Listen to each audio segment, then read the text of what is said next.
កំណាបមានចំណងជើងថាដួងប្រលឹងខ្មែរដកស្រង់ចេញពីសិភៅកំណាបធម៌ភាគទី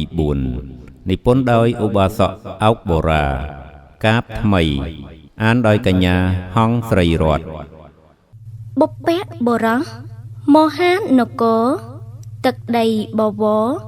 ជាទឹកដីមាសសែនធំល្វឹងល្វើយលេចកើតកោះត្រោយរុងរឿងសប្បាយអង្គក្សត្រមានរិទ្ធព្រះអង្គទុសពិតមិនគិតព្រះកាយការពារទឹកដីវាខ្មាំងកំចាយឲ្យវាអន្តរាយអស់ពីទឹកដី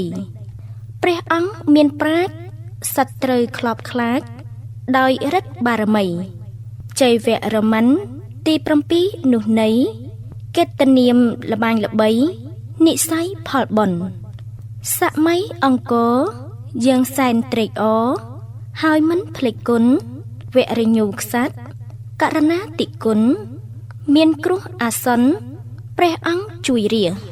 ព្រះអង្គឆ្លៀសវៃការពារទឹកដីមិនឲ្យវិនាសធ្លាក់ចូលដៃខ្មាំងដែលច្បាំងចង់បានសុកចិត្តខ្សែប្រានមិនឲ្យបាត់បង់ទុសពិតរាជធរប្រជាអបអរព្រោះក្សត្រត្រឹមត្រង់មិនតែប៉ុណ្ណោះទ្រង់បានសាងសង់អារាមផ្ចិតផ្ចង់ថ្វាយដល់ព្រះពុទ្ធមានវត្តច្រើនណាស់ព្រះករុណាម្ចាស់សាងសង់គុតមុត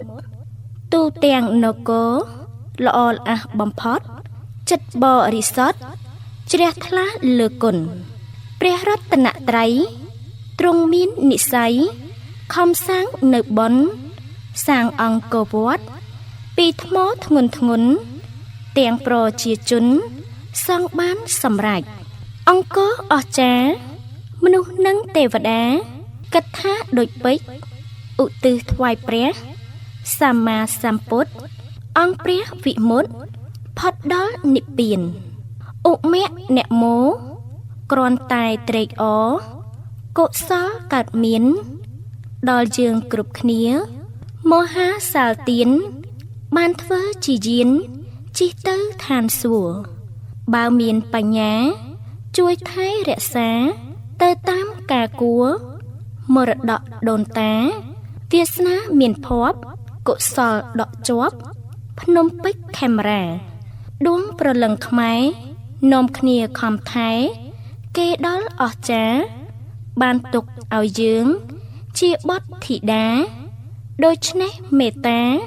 រក្សាឲ្យបានរក្សារក្សាំងសុខាសុខាំងលៀបភាំងខ្សែមខ្សាន